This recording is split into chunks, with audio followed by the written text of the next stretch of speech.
we're staying on the economy because the Deputy Finance Minister, John Kuma, has mounted a spirited defense for government's decision to offer new terms under the domestic debt exchange program. After extending the deadline for the third time, the Finance Ministry fell short of indicating clearly what the future holds for thousands of individual bondholders who continue to mount pressure on government, asking government for a total exemption. While some individuals have also threatened not to exchange their old bonds for new ones, but will such bonds be honored by government once they mature?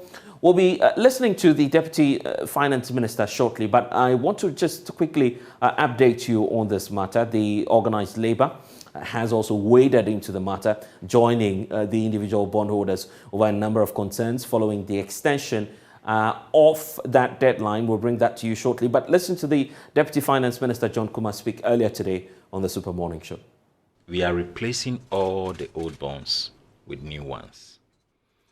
And so you created a risk for those who were holding the old bonds, in the sense that if they have to, an individual bondholder has a liquidity challenge and he wants to trade off his bond, he needed a market to trade in. And because you have transitioned all the old bonds to the new ones, he's virtually going to get maybe 10% of the value of his bond. So, for instance, let's say I have a bond of 1 million Ghana cedis as an individual bondholder. If we finally transition to the new bonds, there will be no market, especially in the secondary market for me, in case I have a liquidity challenge. I cannot trade that 1 million cedis that I have for immediate liquidity.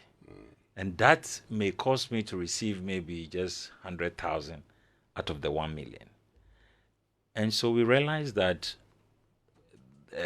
by default of the new arrangement, you are disadvantaging the individual bondholders. So let's give them an option. Now the option is that individual bondholders can still choose to exempt or choose to stay out. But in their own interest of future liquidity challenge, we are encouraging them to also take a new bond that we are issuing specifically for the individual bondholders, which we said 59 years and below, you're going to get 10% coupons. It's no longer zero, as we announced earlier. It's gone to 10% per annum, and then maturity from 15 years is reduced to 5 years. So clearly, this offers a huge opportunity for individual bondholders to now come on board. And those above 59 years too, they will even have a coupon rate of 15% and maturity reduced to 5 years. The advantage, even though it's voluntary, the advantage for taking these new bonds is that in case of future liquidity challenge, you are still able to trade your new bonds and get the value of your bond. Rather than, so let me advise those who want to just hold to the old bond, if that is what they prefer, is that you have to hold on till end of maturity. So if your bond will end in 2027, please, no matter your situation, don't try to sell it.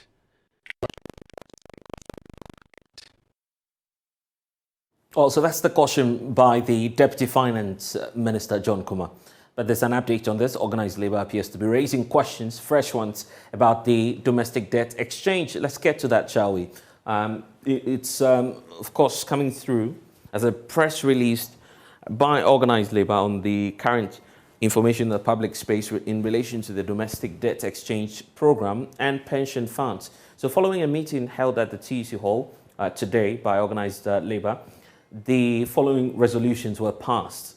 That first of all, by the agreement between the Government of Ghana and Organised Labour signed on Thursday, the 22nd of December 2022, with the Finance Minister Ken Ofori-Atta, Ignatius Bafo-Awuah, responsible for employment and labour relations, executing same on behalf of the Government of Ghana, and Dr. Anthony Yao-Ba, who happens to be the General Secretary of TUC on behalf of Organised Labour.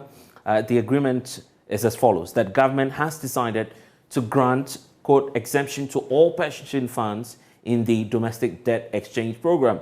Now, the statement continues to indicate that organized labor hereby reiterates that this position is final as far as the involvement of pension funds and that the domestic debt exchange program is concerned. And by this, the organized labor is also indicating that all pension schemes are not participating in the domestic debt exchange program as per aforementioned the exemption from government.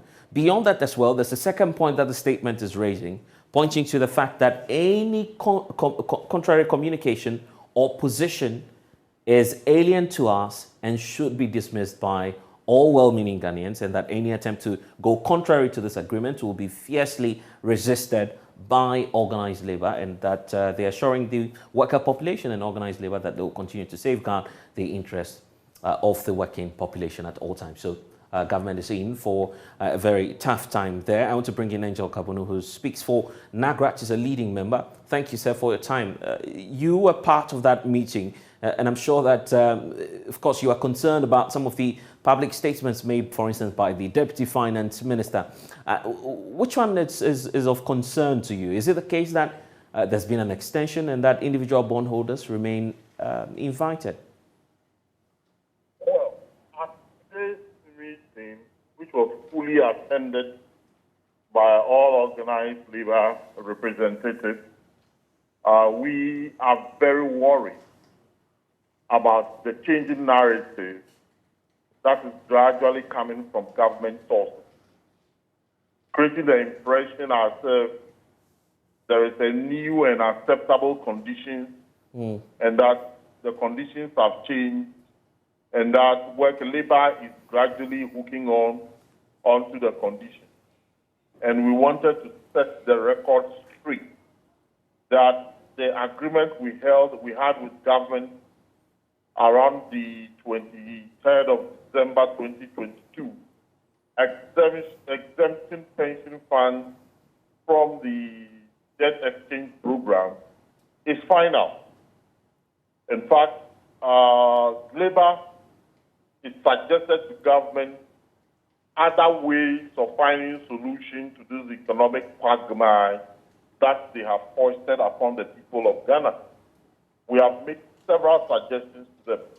So the seeming changing narrative coming from government sources is what we want to correct and allay the fears of our members that hold on to the Hello, Mr. Kabunu. Hello, Mr. Kabunu. Yeah. Yes, but by that, I'm sure that you are also admitting the fact that when it comes to the official statement that was released by the Finance Ministry, there's no mention of any pension funds being affected as a result of the extension and the review of the terms of the domestic debt exchange. You agree?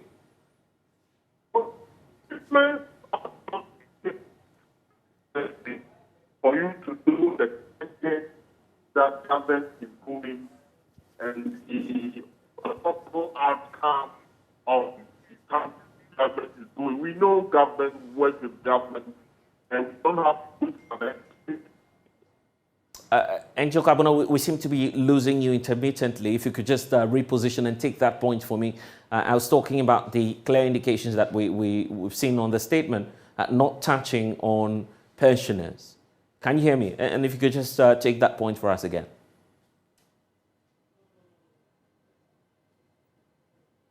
Angel Kabunu, are you still with us? It appears we've lost Angel Kabunu, who is with NAGRAT on this. Of course, raising their concerns about what it is that has got to do with the domestic debt exchange program. Definitely, we're monitoring the space and equally paying attention to the concerns of organized labor. We'll update you subsequently.